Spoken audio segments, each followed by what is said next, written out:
All right, so I'm going to talk about Pallas Athene, which is an asteroid that is said to be linked to creative intelligence or genius. And so it is an asteroid, which means, do we have to always use asteroids? You don't. You can definitely interpret your chart or interpret a chart without using asteroids. But what's going to be really beneficial is it adds something to the chart. Meaning, sometimes you can see just how an energy plays out a little bit more specifically by using asteroids. For example, if you have Pallas and Chiron in the 10th house like me, right? These are asteroids, but that's telling me something, right? And that's telling me something that I need to focus on. So it's giving me almost like a little mission, or it's giving me a hint of like, these are some things to work on, especially Chiron being the wounded healer. And I have worked through my Chiron by knowing my Chiron, and I have a video about Chiron. I had to work through that. But also having Pallas next to it means, wow, it hasn't hindered me. My Chiron hasn't hindered me because Pallas is right there. So I've been able to maneuver it, but I still have to heal and deal with whatever that Chiron sign and energy is. And I have done that. So that's what I said. When I tell things in astrology, I tell you what I've experienced. I'm not just saying, oh, this is a great theory, try this. I'm like, actually, I've experienced with this. Actually, the 12th house is not a horrible, desolate place because this is what I've been able to do. You know what I mean? That's what I hope to do. And again, it's not going to resonate with everyone, but let's jump into this. Okay, so as an asteroid, it deals with creative intelligence. Typically, you want to look and see, are there any planets next to Pallas? Because that's going to give a little bit of a bonus to whatever planet is near there, okay? I look at it, as I say a lot of times, as Pallas is basically like the strategy. Like, when push comes to shove, how do you problem solve? Mercury is more of that actual literal, right? The communication piece, the actual facts. Mercury is more of the analysis piece. That's what Mercury is doing. But Pallas is not really doing that per se. It's more about the creative intelligence piece of it, meaning how do you maneuver through things that don't have a direct answer, right? How do you handle situations? What is your special gift or your skill or your aptitude when it comes to creativity, okay? The interesting thing about Pallas is it creates an opposition and a trine and a sextile between it's. So 3 signs are associated with Pallas. Here's what I mean by this opposition, trine stuff. Look at these signs. We have an example of opposition, trine, and sextile: Libra, Leo, Aquarius. Okay, according to this book. So this book, I think I've shown it before. I like origins. Like, I like to know where things come from. Okay, we can definitely dive into our signs and who are we and what am I like. But if you don't know the origin of things, you're not going to know how to explain it. I'm a 4th house person. I like to explain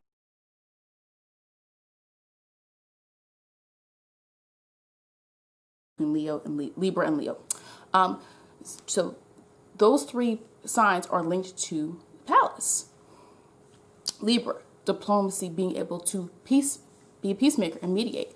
She was a warrior. She didn't want to fight, but sometimes she had to, but she knew strategy. She wanted to first say, wait, can we solve this peacefully? Leo, performative arts, performative displays, truly creating and crafting things that Leo influenced. And then Aquarius, innovation, the innovative mind. So she is linked, that asteroid is linked to those 3 signs. Just like a planet is linked to, just like a sign is linked to a planet, with asteroids, they're also linked to signs, just like Juno is linked to Libra and Scorpio. And so I don't want to go on a whole myth about the whole story. It's like, complicated, but basically she is known for wisdom. She's a warrior. She's strategic. She uses her mind, but I just said it's in a creative way. She peacefully wants to resolve things in order to have justice. She's often, the book mentions, she's often shown with the symbol of the owl for wisdom and the snake for prophecy. Okay. The legend, so you have to see, there's different versions of this, obviously. A lot of people might say, well, I know her from the Greek myth and she came out of Zeus's forehead. But in the book, it explains more about her matriarchal origins of how she originally came from, she was born in Libya, they say. So she was born in Libya, and it talks about like her and her god sister Athene. So Pallas Athene, she took Athene. She took that name from her god sister because what happened was, apparently they were fighting one day. she got distracted. She accidentally killed her god sister Athene. And so to honor her, she took on her name.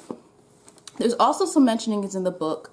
Oh, wow. Look, I just opened the book to a Pallas page. That happens to me a lot with books. Like when I'm looking for something, I open the book up and it's right there. Like I go right to the page.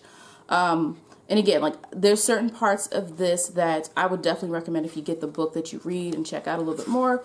But she's basically, she also is connected to Medusa. You know, we know that Medusa's story is not what they make it out to be. We know that, you know, she was just the myth of Medusa being just this angry woman was really because she was, you know, assaulted. So that's really where that comes from. But basically, I'm not going to read through all this right now because I already read it.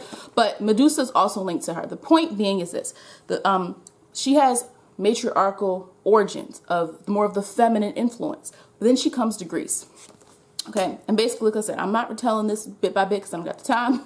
She comes to Greece, and so her mom, Metis, is involved in helping Zeus in some way. But what happens is they bring her to Crete, where it says Zeus, Metis, if I'm pronouncing it correct, she helps Zeus. Now, what happens is there's two different ideas. There's two ideas that she helps Zeus, her mom, Metis is Pallas's mom. She helps Zeus out. And again, this is fascinating. If you don't like this, just go to your timestamp, you know. She helps Zeus. But what happens, there's two different ideas. The one idea is that she refused his advances. So, you know, after she helps, she refuses him. She's not trying to get involved with Zeus. And then he swallows her. The other one is that Gaia and Uranus came to Zeus and said, aka Jupiter, she's going to be, this child that Metis is carrying is going to be the ruler of gods and men. And Zeus couldn't have that. He wanted to maintain his power. So he swallowed Metis, pregnant with Pallas. And he got a headache so bad that Pallas came out of his forehead. So she emerges as this kind of motherless, right? In this theory, in this myth, she's like motherless, right? And so because of that, Pallas is also linked, if you go deeper into the psychology of having it's an absence, or it's a kind of rejection from Pallas of the feminine. Okay, so when you follow the myth of her and you see what happens, Pallas can also represent some issues between masculine and feminine energy and just trying to merge those. So that's the interesting thing there also with Pallas, is that symbolism. But that's what I'm saying. When you read something and it's going to tell you something, because there can also be even in some extent, some people's charts, father-daughter issues shown through Pallas. And what will happen is people might read something online and they're like, oh, this means this, but you don't know the myth of the symbolism behind it. Why might that sign mean that, right? And so that's why I think it's important to know that. So she kind of started this idea of once that happened and Pallas identified more from her father, this is kind of where we're starting to see the breakdown of some of the matriarchal lineage. The book even talks about, there's a part where it's like trying to say like, oh, she's the child of her father, not her mother. And this kind of, trying to erase the mother out of the situation is where it started. That's Pallas. That's this concept of, trying to, also take claim for the birth process. That's Zeus. That's coming from his myth. Okay. But also her coming out of his forehead, foresight. A lot of words that we use come from ancient Greek myth, origins. But let's just go back to the information that we're here for mostly. So she's skill, she's aptitude, she's art, she's all of those things that we have to use a different type of intelligence for. Okay. So that's why I said, like, sometimes like asteroids can help you see things, because you can have a person who's not good traditionally in school, but they're creative. They might have Pallas trining all these other different, different planets. And that might be a person where you're like, no, don't worry about going to traditional school. If you're a minor, you need to go to school. But like if you're an adult and someone's trying to pressure you to go to college and you have all these other gifts, it might, that's why sometimes it's great to look at asteroids. They can tell you a different side of the story. So let's jump in. Pallas and Aries.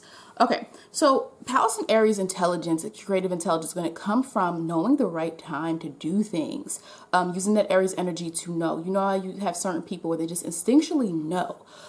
They don't even plan something. but it gets done well. Again, we would have to look at where Pallas is. Is it conjunct the sun? Is it conjunct the Mars? What's going on in the person's chart to see it? But they know when the time is right, and they know how to do something innovative and make inventions or do things with risk. That's why so many Aries folks or Aries energy people throughout time have kind of can be successful, because you might look at them like, well, they didn't plan, and they didn't research, or they didn't do this, or they didn't do that, which is what people, that's just the energy or the common idea of, okay, well, Aries doesn't do that. Aries just goes forth and does what it needs to do because it has courage. But reality is, a lot of times is that Aries it tries something that everybody else is afraid to do, and it works, and then over time they just keep doing it. Pallas would mean this person is likely brave and insistent, and just has a lot of understanding of the physical timing and the reasoning when to do something, how to do something. These are the people that all of a sudden there's a problem and they're like, just do it like this, just do it like this. And it's like, well, how did you know that was the right move to make? That's really scary, or that's really risky. But Pallas and Aries individual would have more of an understanding and awareness of how to do that, how to move forth, and how to just get something done out the way. Because we have to understand, Pallas is also linked to this idea of war, right? She's linked to war. She fights if she has to fight. So Pallas Taurus, this person here would be really definitive ways of seeing what is valuable. So I'm looking at a person who is able to people who go looking for certain types of gemstones or minerals. People who used to have an eye. When people used to do gold mining. You remember that, like long time ago. But like, it's a person who has an eye for something, or a person who has an eye for the best value. Oh, that's the best painting. Oh, someone who critiques, someone who's an art curator. Pallas and Taurus individuals are going to have an eye for what is valuable, what actually matters, what we can actually use. Also in terms of just understanding and moving in accord with their own values. Easily able to determine what has beauty, what has intrinsic value. They can also have skills in creating things that require earthly pottery, different types of, even like interior type of a design, things of that nature. So Pallas and Taurus, whatever the person's placements is, are going to, have other influences there. But Pallas and Taurus is basically knowing what's valuable, like having this inner instinct. You don't have to think too much about it. They just understand, even if whether they're artistic or whether they're just a good purveyor of something. Pallas and Taurus individual would have an eye for that. They would be really good at understanding intrinsically what is valuable without having to do a whole lot of guesswork like the rest of us. Naturally, they would just be natural in some way. Again, like I said, remember, Taurus is earthly creations. And so we're thinking of crafting, molding, artistry. So it might actually physically be good with putting things together. I wasn't ever good at putting things together. I am not a Pallas and Taurus. I'm a Pallas and Gemini. But someone with Pallas and Taurus is probably way better at those types of things, physically knowing how to put things together, even if you don't do it. Like sometimes people will be like, well, that's not my job, but I'm really good. Those people in your family who are just really good at putting things together randomly. And it's like, how did you know that went there? And how did you create that? And how did you do this? And how did you know? That's the constructional mind of the Taurus energy, the mind's understanding of the blueprint as the foundation. Pallas and Gemini, these are individuals who know what information is useful. In any given day, you're getting a lot of different information, but Pallas and Gemini. So again, if this isn't Pallas and Gemini, this means it's making a trine. So the fact that Pallas is Libra and Aquarius are both air signs, and they both are in charge of Pallas. And so there's an energy going on here with Pallas and Gemini. Now, know what information is useful, keen awareness of how information is used, what words to use, really clear and careful, a plethora of words, having a lot of different words at their disposal, creative in how the words and information is presented, obtains a variety of facts. They know and understand how things work, how things are interconnected, would be Pallas and Gemini. Pallas in Cancer, the true healer, because Pallas is also linked to this concept of healing, especially when the myth of Medusa's blood and how Pallas used Medusa's blood in order to heal someone. So she has all of these different tools. That's what you understand about Pallas. She's tools. The energy of Pallas is having different tools at your disposal. Someone that would mean you're a seer of people's emotional needs, truly able to see their emotional needs. You sense their needs. Typically, if we're talking just about, now again, especially if they have Cancer anywhere else in the chart, it helps in creative expression, creative adventures that deal with ventures that deal with environment. So it's not aesthetics like Taurus. Pallas and Cancer, or Cancer energy in general, we're talking about the home. What do we need at home? What does this look like? And this can really branch out people in terms of what they do even in their career field. But they're able to see what people need. You ever know that seeing someone really good at their job and they just know? They just know, you know, oh yes, this would be a great vehicle for you. Oh, I have the perfect thing for you. And they're right. That could be maybe some Pallas and Cancer energy, because remember, they might not even be conscious of it, right? You might not even be conscious. You might not even be a Cancer, and you might not even act like a Cancer, but you might have Pallas and Cancer, and maybe it's, you know, it's aspecting a certain planet, and it makes you really good when it comes to intrinsically knowing what people need and being in touch with your own inner needs as well. Let's see what else I said here. I said intricacy in understanding the source of emotions, the ability to understand where people are coming from. So healing arts or healing professions and things like that. True, and you would have the true intuitive abilities here. And you use those abilities to do something. You get what I'm saying? The thing with Pallas is you're using it, right? It's being used in some way. It's usually not conscious, right? Because a lot of people are like, I don't even know if I had a Pallas energy, a Pallas sign. But the thing is, you're always going to sense it. You're always like, yeah, that's true, right? I have Pallas and Gemini. That's true. I do have a lot of random information, and I do know a lot of information about in my career field, 10th house, Pallas and Gemini. Wow, yeah. So Pallas is not hidden. When you hear your Pallas sign, it's usually going to make sense. Now, if you have a bunch of squares going on or something, maybe it could be something you don't resonate with. But Pallas and Cancer is a true initiative, takes true initiative with their intuition, meaning they might actually do something in line with their intuition. Even if they can't really explain to you what they did, they intuitively like do things in accordance to what they feel. All right. But it would be different than a Cancer sun or a Cancer moon, where that is a part of who you are. Pallas is just an asteroid that is influencing and helping us along the way. Okay. So, it's not like that. It's not your identity unless you already have a sign there. Pallas and Leo. Well, if Leo is one of the signs associated with Pallas, we definitely have a very creative person here. This person is likely going to be really good when it comes to putting their mind to what is people are going to want, putting their mind to what is actually, you know, a display of true talent. You could have a person who seeks out talent, who's a talent agent in some way here through this particular placement. Okay. The way energy works, you can even have a person who's a very influential circle, but if they have Pallas and Leo, maybe they're the person who puts other people on. They help other people get to their level of success. Naturally able to create a sense of excitement. Pallas and Leo is naturally able to do that. Excitement through through the arts, through entertainment. They already kind of know what would be popular. You know, when we think of the fact that Pallas is kind of like our genius, it's where we actually can, we just have a little bit more of an edge. And again, we have to look at the rest of the chart to see this. And I'm not saying every Pallas is going to take over your life. It's not a planet. It's not a planet now. You got to work with your planets. All right. But it's just interesting to see this caveat, because you're going to see certain things like, oh, shoot, my Pallas in Gemini opposes my moon. What does that mean for me? How does that add a layer to my moon? So that's what you want to do with asteroids. Use them, focus on the planet, okay? And then use it to draw connections to what that might mean to enhance what your planet is doing. Pallas and Leo, what will be popular, what will be big, what people will want. So Pallas and Leo, you would understand what people want. And again, it's all going to depend on the rest of what you do in your life, right? What avenue of do you go through in order to be successful?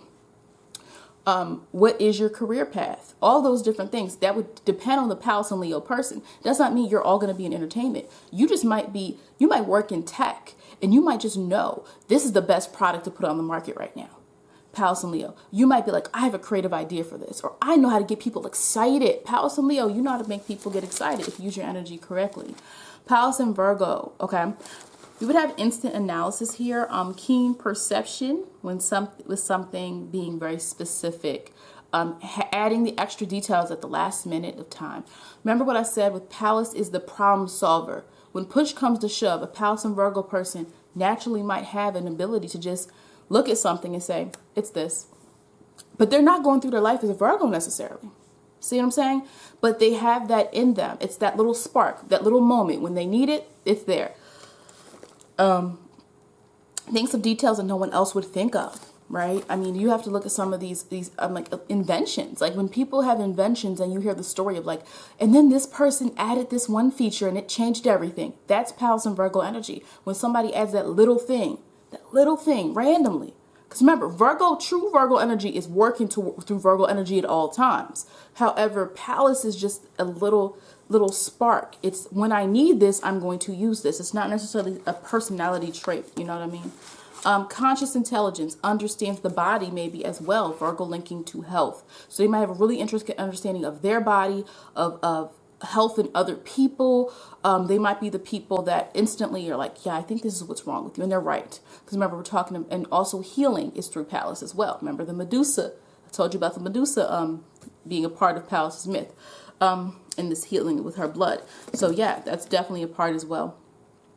Let's see. I'm going to move to Pallas and Libra. All right, with Pallas and Libra, I feel like these individuals here. Now remember, Pallas is linked to, what did I say? Pallas is linked to Libra, Leo, Aquarius. And so Pallas and Libra, the interesting thing here is that it's almost like they can bring villains and heroes together, if you want to look at that as an analogy, because this is going to be super strategic individual. These individuals truly can bring together enemies, or they can bring two polarities together and find a way to make it work in one way. These are people who are the mediators. They are the go-betweens. Let's say if you had someone, Pallas in the 9th house, and they have Sun there as well. Maybe there's Sun in Gemini there, and they have Pallas in Gemini 9th house.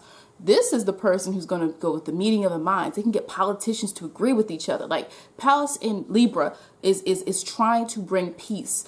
That's its motivation. It's like an awareness and an understanding of, oh, this is going wrong. Let me fix this by alleviating the situation with peace. Now, master of what needs to be brought together. I said also they can be really good with counseling, you know, healing people through counseling, bringing people together to talk through their issues, sensing the mindset needed to deliberate. In order to get people to agree with you, you have to understand what's going through their mind. You think this way because of this, and you think this way because of that. So I think Pallas and Libra, if you have heavy Libra in the chart and you have Pallas, maybe you do want to go into counseling or mediation or something that requires you to see both sides of the law or something of that nature as well. Let's see what else. Beauty. Yeah, some of them can be creative as well. I think a lot of times we associate the fact that Libra is appreciative of beauty or can represent that, and Taurus is more wanting to create and appreciate the actual authentic type of beauty, the earthy type of energy. And with Libra, it's more of a embodying or wanting to, appreciate that type of beauty that is acceptable. That's more mainstream in some ways with Libra energy. But sometimes you can see some Pallas and Libra might be associated with being able to look at things creatively as well. Being able to see the beauty in things, you know, being able to, a model scout or something like that. Oh, yeah, I think she would be good because of this. Like able to see through, also seeing through. So here's where Pallas might be different than the Sun in Libra. You maybe even seeing through where other people might say, no, that's not it. When you're able to see both sides of something, you're able, again, Venus rules Taurus and Libra. And even though with Libra, it's more about the partnership aspect of it. And Pallas and Libra individuals are probably really good with partnership, understanding the true needs of another person, but really listening and ingraining that. But also being able to make decisions that kind of supersede what other people think, because you're able to see the true essence of something as well. So I think Pallas and Libra is very strong because remember, Pallas is linked to Libra, Leo, and Aquarius. And so that energy is going to be really strong if you have Pallas and Libra. Pay attention to that. But usually when you see the more artistic side of it, that's going to be more of the Taurus need to create the art, whereas Libra appreciates the art a little bit. Pallas and Scorpio easily sees beneath the scenes. I feel like it's like a Rubik's Cube. Pallas, if Pallas is creative intelligence, Well, the Pallas and Scorpio individual is easily able to decipher, but also knowing what needs to be examined. But wait, just like Gemini, Pallas and Gemini knows what information is actually the best to use to be strategic, right? That's Pallas and Gemini. All this plethora of information, let me synthesize, this is what needs to be used. Having that ability to use words in a way in which it comes off to inspire, or it's used in a way that produces some type of results. In terms of getting people to think. That's Gemini. But with Pallas and Scorpio, they want to dive deep without fear, and they're not afraid of what will be found. And this is where we might see a person with a slight Scorpio type of energy, but they're not a Scorpio. But this Pallas is in their 5th house, and they're like intense when it comes to what they enjoy. And they go deep to figure it out. And it could be something small. You're like, what? It's not even that serious. But to them it is, right? They know everything to know about their favorite hobby, everything. And you're like, wow, that could be that little Pallas. But every other area of their life, they're different. They're not as intense. Sometimes an asteroid helps us see that little small difference that somebody might have from someone else that has similar placements or sign as them. Quick, quick with understanding something has to be examined. Not necessarily quick like air energy or like Aries or something like that, but quick with knowing that something else needs to be seen. I need to look deeper into this. Not yet. Not yet. I mean, that's Virgo and Scorpio, I think, energy. But definitely with Scorpio, it's like, no, there's more. There's more. But also using gut instincts. Pallas and Scorpio can have really good instincts at knowing something and knowing how to do something in a way that's going to uncover something. They're trying to dig deeper in order to truly understand the essence of something. And so when they pull that out, they're like, all right, everybody, look what I found. Look what I found. That's strategy. Remember, Pallas is strategy, creative intelligence, healing. Pallas, she was also linked to political mediation. So all of those things are like strategy. There's all strategy. This is all Pallas is. If I want to boil it down, Pallas is your strategy. Okay. And so Pallas and Scorpio's strategy is how to get things to be seen in a deeper way. Also how to get information from other people. Quick to pinpoint, knowing what to uncover. X marks the spot. This is what it really is. Extracting information, extracting it.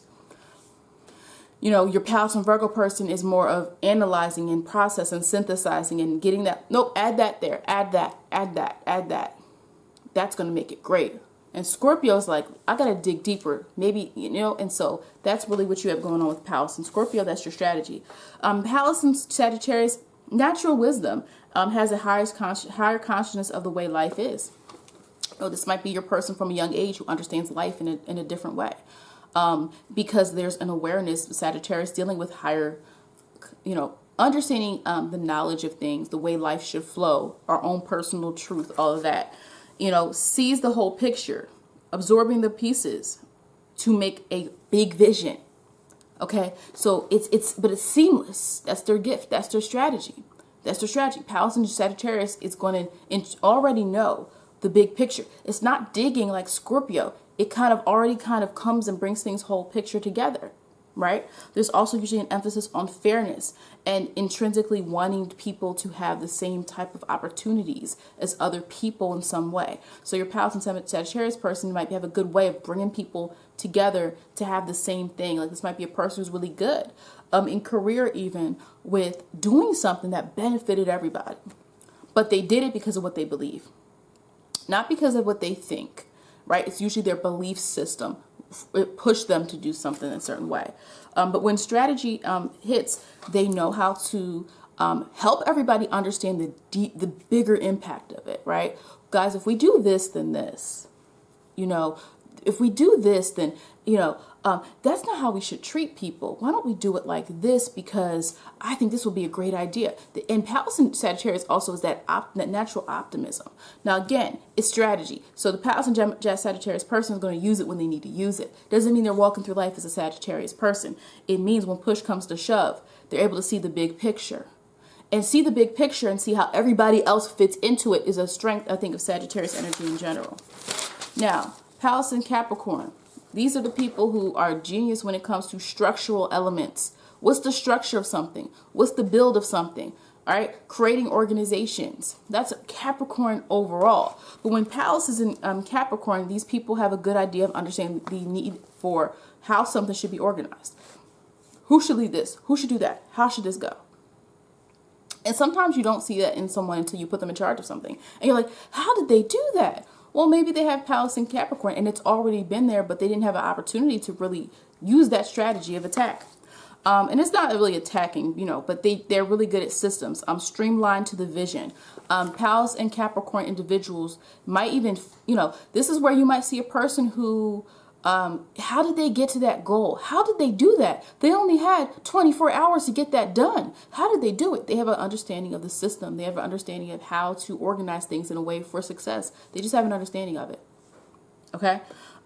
They might be really good with authority as well. But because of that, it's because they understand how things should be done. Why do people have authority? Why are people in authority? They typically have an understanding of how things should be done. They take lead. And it makes sense. Capricorn, reality, earth, right? It makes sense. And so with Pallas and Capricorn, you're typically going to see someone who's really good at structural elements, putting things together, piecing things together.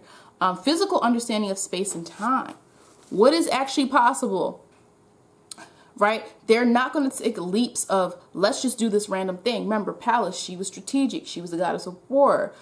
She also was a mediator, but she also was really trying to understand how to do things in a new way. So what you might see is the Pallas and Capricorn person is really good at funneling the goal. Well, let's try this goal. This actually makes more sense. So you might see a person whose goal is very different than yours. They're doing something a different way, creative intelligence, right? That Pallas and Capricorn person is doing something a different way than you, but trust that it's because it's going to get them to some specific type of outcome. They're not just doing it just to do it. You might want to follow them. Well, we don't know about that, but I'm just saying. Pallas and Aquarius. Remember, Aquarius is one of the signs associated with Pallas, heightened intelligence and what society needs. So it's different than Cancer. Cancer and Pallas, intrinsic awareness. You use this strategy when you need to. You understand what someone needs. You tune into that. Pallas and Aquarius, their awareness is understanding what people need, what society needs on a different level. Knowing what everyone thinks. Pallas and Aquarius, knowing what everyone thinks. And using that to appeal to different people. If I know what you think, well, now I can meet you halfway. But Aquarius is fixed, but it's already going to be powerful because Pallas is associated with Aquarius energy. So Pallas and Aquarius individuals know already what society needs, or they understand truly what society needs to move forward. They're very innovative, right? Pallas and Aquarius might be that person that all of a sudden you see them and you're like, wait, how did you get all these people to think like you? Or how did you get all these people to think this way? It's because they know how to channel that energy. They know how to get people to the same accord as them mentally. Right? And again, it's strategic. They know how to gather groups when they need to. It's a strategy that they use. When push comes to shove, you might have that ability to get everyone to listen to you as a fixed Pallas person. And especially if Pallas is anywhere close to other placements that show you can influence people. Pluto, Saturn, maybe even Mercury there. Maybe the sun too, but creative attempts, usually, and also again, the humanitarianism type of energy is really heavy in Pallas and Aquarius because it's a different type of awareness in what is going to bring everybody forward. And so because the sun is embodying Aquarian energy, the sun and the moon and all of that, but when Pallas is in Aquarius and maybe you don't have your sun or moon or anything in Aquarius, maybe you just have it, you don't have it in any other of the major planets, what's happening is you're able to tap into opportunities to create a group dynamic or create people to create experiences where people will listen to what you have to say, or you'll be seen as innovative. That person, they randomly had that one idea, that innovative idea that changed everything. Because remember, they're not an Aquarius. If you're not an Aquarius, you're not going through life as an Aquarius. But if Pallas is in Aquarius, there might be opportunities to show that in certain moments, even though you don't embody those personality traits of Aquarius. So that's a strong placement as well. Pallas being in Leo, Aquarius, or Libra. Pallas in Pisces. Well, okay, yeah. Visionary. Understanding of what is not seen. Heals without knowing. Without collecting in return. Okay. And again, if you're not a Pisces, what happens is you might go through life, and a Pallas and Pisces person, you just feel like you've impacted people, even when you didn't mean to. So Pisces energy is more aware of like this mission on earth to impact or influence people in some way. Now, again, we can go deep into Pisces. We could talk about influence in a positive, spiritual, uplifting way, or Pisces, shapeshifter Pisces. Which Pisces are we talking about here? And you know I love Pisces, but I'm just saying. But what we have here is, without collecting in return, Pallas and Pisces also just being super creative. But the thing is this, again, sometimes Pallas is incidental because it's strategic. And we only use strategy when we need to.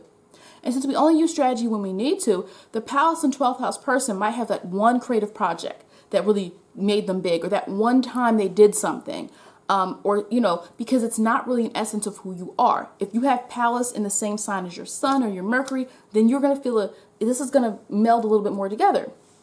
Pallas and Pisces, you guys know how to, when push comes to shove, you know and understand how to make things in your own image. You might even know how to manipulate things in order to show peace. And maybe it's positive and maybe it's real. But sometimes, again, it can also be showing peace and trying to gather things together so that you can feel that you're getting more of an advantage, right? Because remember, even though we have these signs that aren't as aggressive and things like that, Pallas was still a warrior. She's strategic. She's trying to get what she needs to get. And so that's what we have to understand. This is all strategy. Pallas, that's how I'm boiling it down. Yes, Pallas is all these other things that I mentioned in the video and that is mentioned in this book. But this is my interpretation of Pallas signs. Now, again, it's an asteroid, so I'm not going to spend 3 hours talking about it. But if you want to know more, read the book.